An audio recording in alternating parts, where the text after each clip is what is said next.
اگر آپ خلافت راشدہ کے دوران پیدا ہو گئے ہوتے، موسٹ فارچونیٹ، موسٹ ایزی، دین قائم ہے، اللہ کے احکام جاری ہیں، سارا نظام وہی ہے، دی ہول اسٹیٹ کرافٹ وہ اسلام کی بنیاد پر کام کر رہا ہے، آپ ایک سٹیزن ہیں، آپ کے لیے تقرب بالنوافل کے درجے کھلے ہوئے، فرض تو پورے ہیں یہاں، نفل نماز پڑھیے، نفل علم حاصل کیجئے، نفل روزے رکھتے چلے جائیے، نفلی چلے کیجئے، جو چاہیے کیجئے، تقرب بالنوافل۔ اور اس تقرب بالنوافل کا درجہ یہاں تک اونچا ہو سکتا ہے، وَيَتَقَرَّبُ إِلَيَّ عَبْدِي بِالنَّوَافِلِ حَتَّى أَكُونَ، میرا بندہ نوافل کے ذریعے سے میرا تقرب حاصل کرتا جاتا ہے، کرتا جاتا ہے، کرتا جاتا ہے، یہاں تک کہ میں اس کی آنکھیں بن جاتا ہوں جن سے وہ دیکھتا ہے، اس کے کان بن جاتا ہوں جن سے وہ سنتا ہے،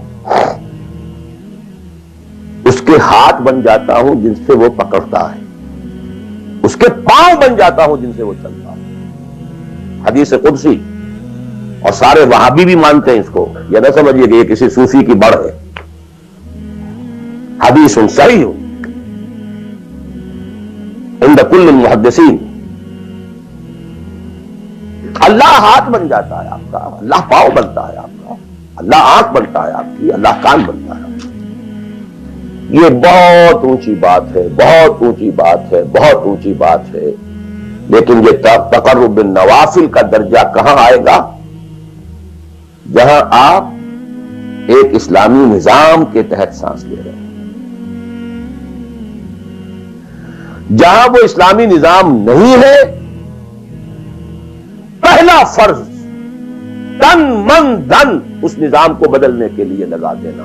اگر یہ نہیں ہے تو نماز نہیں ہے، منہ پر دے ماری جائے گی۔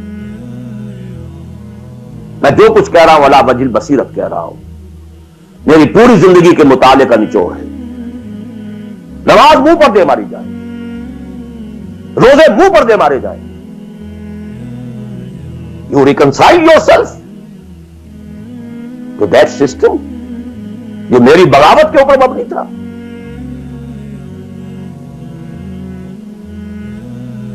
پہلا فرض یہ تن من دھن، you can not reconcile with that system, you can not accept that system.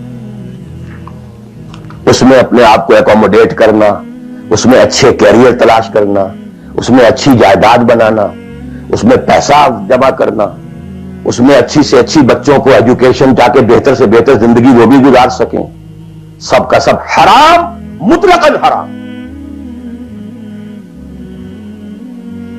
پہلا کام یہ ہے اپنی جان، اپنا مال، اپنا تن، اپنا دھن سب اللہ کے دین کے لیے خرچ کرو۔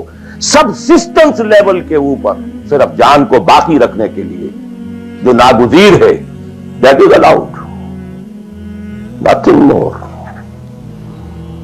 This is the point, crucial point. اب ہمارے سامنے حدیثیں ہوتی ہیں اور وہ سارے فضائل کی کتابیں ہیں اور یہ ہیں جن کا تعلق اس ماحول سے تھا جبکہ دین قائم ہو چکا تھا۔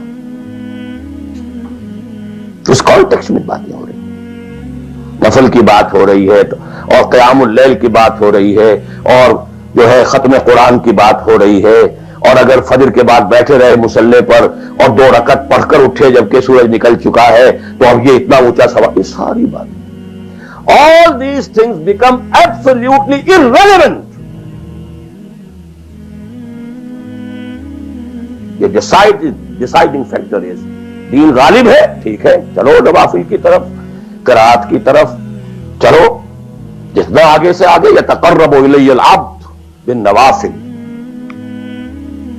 ورنہ تقرب بالفرائض پہلے فرض کرنے ہوں گے، اور فرضوں میں پہلا فرض جہاد ہے۔ Now please note this word,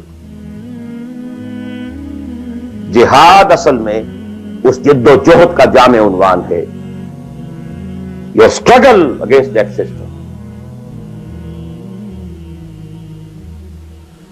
لہذا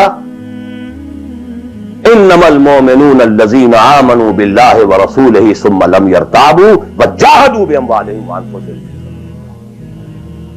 Integral part of the definition of a مومن. اگر زندگی اس سے خالی ہے یا اتنی ہے اور جتنی ہو جائے نفل کے درجے میں، اصل وقت اصل دھارا بہ رہا ہے دنیا کی طرف، دنیا کے حصول کے لیے، جتنا پھیل سکیں، جتنا پھل سکیں، جتنا پھول سکیں، جتنی جڑیں گہری جما سکیں، جتنا کچھ اولاد کے لیے چھوڑ کر مر سکیں، جتنا اولاد کو زیادہ سے زیادہ دنیا کی سہولتیں دینے حاصل کرنے کے قابل بنا کر جا سکیں، ساری تو توانائیاں اور ساری قوتیں اور ساری صلاحیتیں اور سارے اوقات تو کپے ہوئے اس میں. اچھا آپ کو تھوڑا سا دین کا کام بھی، آخر دھوکہ تو اپنے آپ کو دینا ہی ہے نا.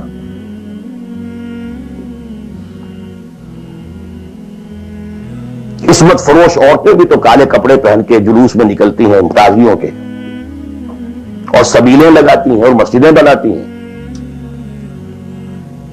They have to deceive themselves. ڈاکو لوگ دیہات صفاق یتیموں اور بیواؤں کی سرپرستی کرتے تھے.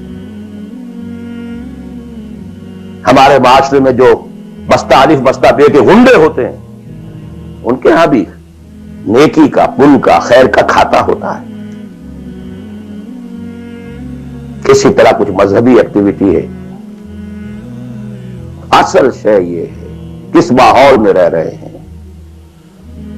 بہت خوش قسمت ہوتا میں اور آپ، پھر آپ اچھے سے اچھا پہنتے، کوئی اعتراض نہیں، اچھے سے اچھا کھاتے. قل من حرم زینۃ اللہ التی اخرج لعبادہ والطیبات من الرزق. خلافت راشدہ میں آپ رہ رہے ہیں، آپ حلال ذریعے سے کما رہے ہیں، آپ بہت اچھا کھائیے، بہت اچھا پہنیے، بلکہ اللہ چاہتا ہے کہ اس کی نعمت جو اس نے تمہیں دی ہے وہ تم پر ظاہر ہو. لیکن پلیز نوٹ دی کانٹیکسٹ. دین مغلوب ہو اور آپ اچھا پہننے اور اچھے کھانے کی فکر میں ہو. مجھے جملہ یاد آ رہا ہے حضرت ابو بکر کا رضی اللہ تعالی عنہ. تھوڑا سا مسئلہ ہوا تھا کہ لوگوں نے کہا کہ زکوٰۃ ہم دیں گے لیکن زکوٰۃ ریاست کو نہیں دیں گے، اپنے طور پر خرچ کریں گے. حضرت ابو بکر نے فیصلہ کیا ان کے خلاف جنگ کا. حضرت عمر جیسی شخصیت بھی مشورہ دے رہی ہے کہ دیکھیں نہیں، 2 فرنٹ پہلے ہم نے کھولے ہوئے ہیں. جیش اسامہ کو بھی آپ نے روکا نہیں، جائے حضور نے تیار کیا تھا. پھر جو مرتدی ہو گئے، کسی اور کو نبی مان لیا، ان کے خلاف تو جنگ کرنی ہی کرنی ہے. لیکن یہ تو صرف نماز بھی پڑھ رہے ہیں اور یہ زکوٰۃ کا بھی انکار نہیں کر رہے، صرف ہمیں نہیں دے رہے ہیں. تو ان کے ساتھ ذرا مصلحت کا تقاضا یہ ہے کہ کچھ نرمی کی جائے. یہ بڑے پیارے الفاظ تھے. ایبدل الدین وانا حی. کیا دین میں تغیر کیا جائے گا جبکہ ابھی میں زندہ ہوں؟ خدا کی قسم اگر یہ حضور کے زمانے میں زکوٰۃ کے اونٹوں کے ساتھ ان کے باندھنے والی رسی بھی دیتے تھے، اور اب اگر یہ کہیں گے کہ اونٹ لے جاؤ رسی نہیں دیں گے، تب بھی میں قتال کروں گا، اور خدا کی قسم کوئی میرا ساتھ نہیں دے گا تو میں اکیلا جاؤں. اور اے عمر تمہیں کیا ہو گیا؟ تم جاہلیت میں تو بڑے سخت تھے، اسلام میں آ کر تم نرم ہو گئے ہو. یہ ڈانٹ ابو بکر پلا رہے ہیں عمر کو رضی اللہ تعالیٰ عنہ. تو اچھی طرح جان لیجیے. اب میں نہیں کہہ سکتا کہ میں کس طریقے سے اس کو بیان کروں، کیسے ٹھوک ٹھوک کر آپ کے ذہنوں میں اتار دوں. یہ ہے اصل شے. دین کا سارا سٹرکچر ہی بالکل ریورس ہو جاتا.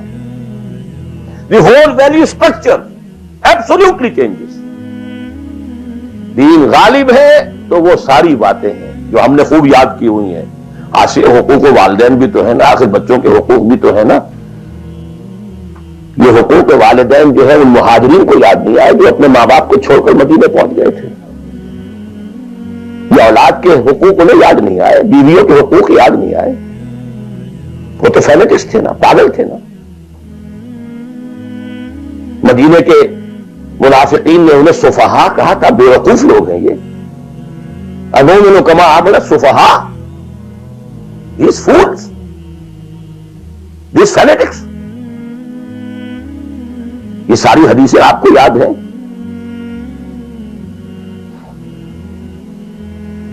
فرق ہے، اسلام غالب ہے تو مسئلہ کچھ اور۔